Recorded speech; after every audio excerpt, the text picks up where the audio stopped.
عزیز بھائی، اگر زندگی میں آپ کو صبر کرنا آ گیا، میں بڑے دنوں سے یہ عنوانات بیان کر رہا ہوں، اور آج تو خصوصی طور پر میں اپیل کرنا چاہتا ہوں آپ سے کہ کمزور باتیں کرنی چھوڑ دیں، مایوسی کے جملے اپنی زندگی سے نکال دیں۔ ہم مسلمان ہیں، آپ بیمار ہو گئے ہیں تو یہ بھی خدا کا فضل ہے، گناہ معاف ہوں گے۔ اگر اللہ تعالیٰ نے فقیر بنا دیا، غریبی آ گئی ہے تو یہ بھی فضل ہے، امیروں سے پہلے جنت میں جائیں گے۔ اگر اللہ تبارک و تعالیٰ نے کسی جگہ آپ کو مکان نہیں دیا اور دوسرے کو دے دیا ہے تو آپ وہ لوگ ہیں جو عظیم سنت ادا کر رہے ہیں سیدنا بلال حبشی کی۔ اگر کسی جگہ کوئی کمزوری آ گئی ہے، کوئی پیچھے رہ گئے ہیں تو یہ خدا کا فضل ہے۔ اللہ تعالیٰ نے چاہا ہمارے لیے جو فیصلہ تو ہم اس پہ راضی ہیں، لیکن اپنی زندگی میں اور شکوے اتنے بڑھا لیے، ہم نے اتنے بڑھا لیے کہ لوگوں سے شکوے کرتے کرتے رب رسول سے بھی شروع کر دیے۔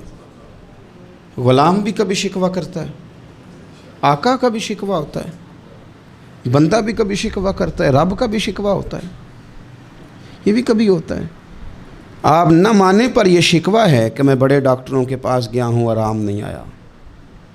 نہ مانے پر یہ شکوہ ہے میں نے کبھی کسی کو ستایا تو نہیں پر میرے حالات نہیں ٹھیک ہوتے۔ آپ نہ مانے پر یہ شکوہ ہے کہ فلانے کے پاس دولت زیادہ ہے، اس نے پتہ نہیں وہ آگے نکل گیا اور میں پیچھے رہ گیا۔ نہ مانے پر یہ شکوہ ہے۔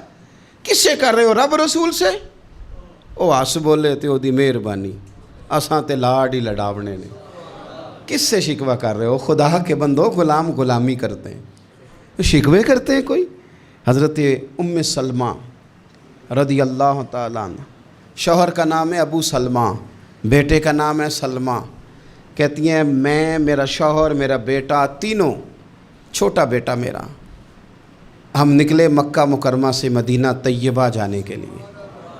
ایک کی بیٹا ہے، خاندان جمع ہے، شوہر کی گود میں بیٹا، اونٹ کے پیچھے میں۔ فرماتی ہیں مدینے کی سرحد آ گئی تو میرے میکے والے آ گئے، کہنے لگے ابو سلمہ نہیں لے جانے دیں گے مدینے اپنی بیٹی کو۔ میں نے کہا میں مسلمان ہوں، میں تو اپنے شوہر کے ساتھ مدینے جاؤں گی۔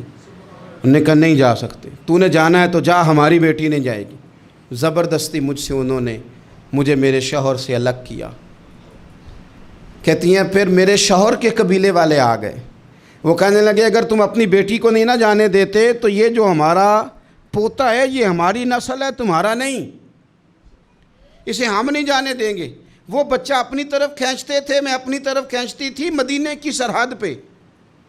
یہ جھگڑا زمین کے لیے نہیں ہو رہا، مکان کے لیے نہیں ہو رہا، حضور کے مدینے جانے کے لیے ہو رہا، حضور کے مدینے جانے کے لیے ہو رہا، مدینے جانے کے لیے ہو رہا۔ لنگ کئی مہینے تے برس گئے تے تیری دید نو دیدے ہی ترس گئے۔ انہوں نے بچہ کھینچا، میں نے اپنی طرف کھینچا، میرے بچے کا بازو اتر گیا۔ فرماتی ہیں میرے شوہر مدینے چلے گئے، بیٹا میرا میرے سسرال والے لے گئے، مجھے میکے والے لے گئے۔ آج بھی کچھ سیانے بندے کہتے ہیں اس کو نکال دو اور بچے چھین لو۔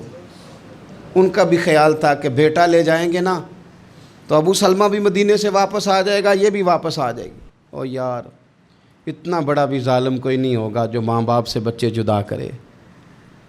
فرماتی ہیں کہ وہ لے گئے چھین کے، میں میکے چلی گئی۔ لوگ روٹی کھاتے تھے، میرے حلق سے نہیں گزرتی تھی۔ زمانہ سویا کرتا تھا، میں سو نہیں پاتی تھی۔ بیٹا کہاں، شوہر کہاں، میں کہاں۔ ام سلمہ کتنی دیر تکلیف کاٹی؟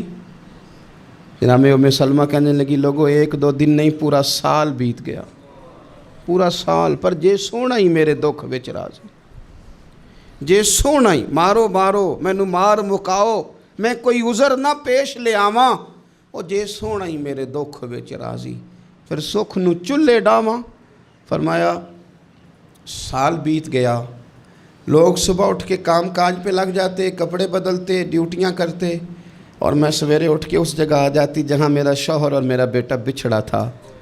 میں سارا دن روتی، آہوزاری کرتی، حضور کے مدینے کی طرف منہ کر کے میں تڑپتی۔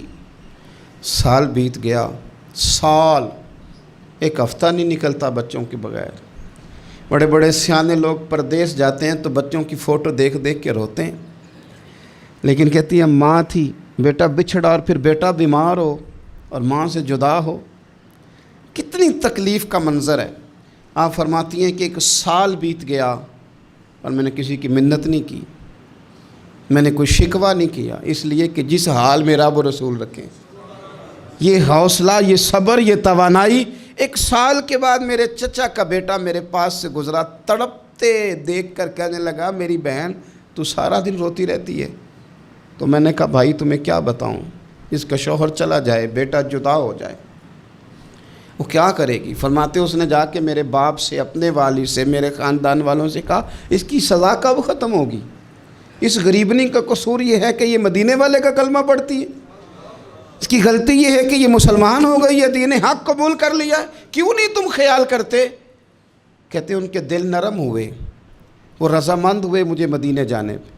پھر اس نے کوشش کی میرے سسرال پیغام بھیجے، کب بس کرو، اور بچہ تو چڑیا کا جدا ہو جائے تو وہ تڑپا کرتی ہے، اور تم نے ایک جیتی جاگتی ماں کا بیٹا جدا کیا ہے۔ وہ بھی نرم ہوئے، رب نے اسباب بنائے، میرا بیٹا مجھے ملا۔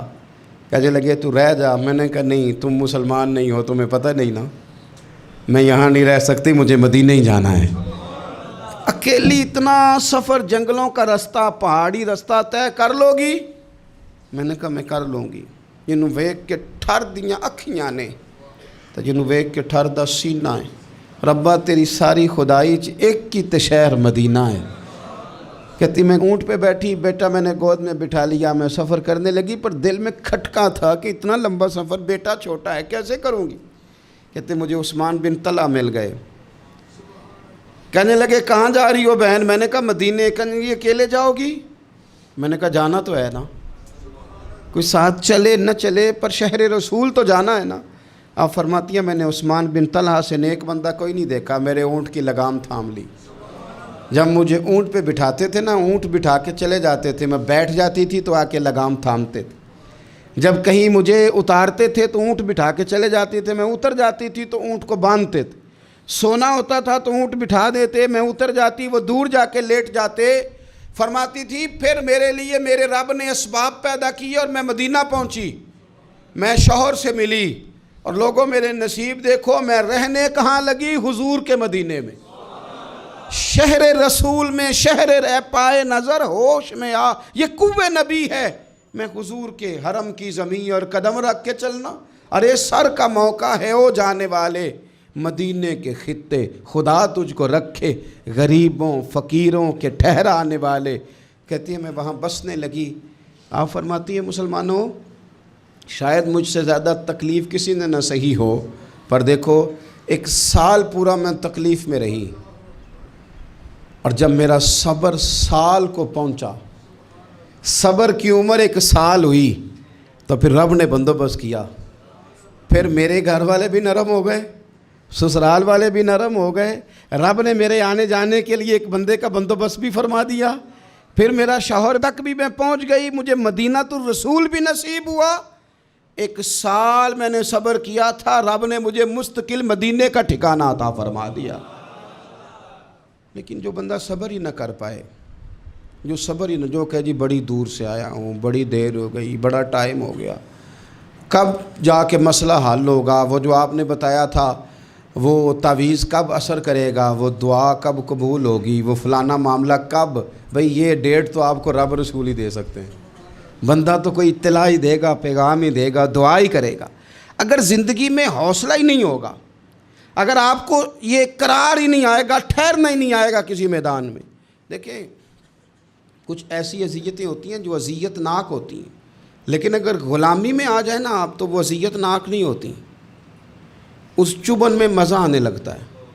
کئی درد بھی مزیدار ہوتے ہیں، کئی درد بھی، کبھی زخم ٹھیک ہونے پہ آ جائے نا تو اسے چھیڑو تو مزہ آتا ہے، اس لیے کہ کچھ درد بھی مزیدار ہوتے ہیں۔ آتش سے کسی نے کہا تو روتا بڑا ہے، اس نے کہا محبوب کی یاد میں تڑپتا ہوں، ابھی تو ایک دل ہے، میرے تو خواہش تھی کبھی 2 ہوتے نا تو صحیح کر کے تڑپتا۔ رب نے دل ایک بنایا، کہتا وہ مزہ دیا ہے تڑپ نے کہ میری آرزو ہے یا رب، میرے دونوں پہلوؤں میں دل بے قرار ہوتا۔ درد میں بھی مزہ ہے، پر شرط یہ ہے کہ لوگ درد میں بھی جینا سیکھیں۔ ہم نہ آرام میں جینا چاہتے ہیں، پنکھے کے نیچے جینا چاہتے ہیں۔ کاش کہ ہمیں صحرا میں بھی نیند کا مزہ لینے کا طریقہ آئے، پھر زندگی کے سارے راستے آسان ہیں، پھر ایک راہ بھی مشکل نہیں، لیکن چونکہ حوصلہ نہیں، صبر نہیں، وہ والا قرار نہیں جو ایک مسلمان سے رب رسول کا مطالبہ ہے۔ حدیبیہ کے موقع پہ نا نبی پاک صلی اللہ علیہ وسلم نے جو شرطیں کافروں کے ساتھ طے کی تھی نا، حضور نے نور بصیرت سے کی تھی نا، تو انہی شرطوں نے پھر فتح کے باب کھول دیے۔ ان فتحنا لک فتحا مبینا۔ ایک شرط یہ تھی کہ اگر کوئی مسلمان مدینے سے مکے آئے گا تو مکے والے واپس نہیں کریں گے، رکھ لیں گے۔ پھر غور کریں، کوئی مسلمان اگر مدینے سے مکے آئے گا تو مکے والے واپس نہیں کریں گے، اور اگر کوئی بندہ مسلمان اپنے آقا کی مرضی کے بغیر مسلمان ہو جائے اور وہاں سے وہ مدینے آئے گا تو حضور پناہ نہیں دیں گے۔ تو میرے بھائی، محبوب کی طرف سے آنے والا نہ صرف سوکھ ہی نہیں قبول کرنا چاہیے، دکھ بھی قبول کرنا چاہیے، دکھ بھی قبول کرنا چاہیے۔ ہمارا یہ مسئلہ ہے کہ ہم نہ میٹھی میٹھی کے قائل ہیں، کڑوی کڑوی کے قائل نہیں۔ اگر وہ کبھی دکھ دے نا تو محبوب کا دکھ بھی سکھ سمجھ کے قبول کرو۔ ہاں، اس کی طرف سے کانٹا ہے کبھی تو اسے پھول سمجھ کے قبول کرو، وہ چبھے گا نہیں، انشاءاللہ مزہ ہی دے گا، وہ قبول تو کرو نا۔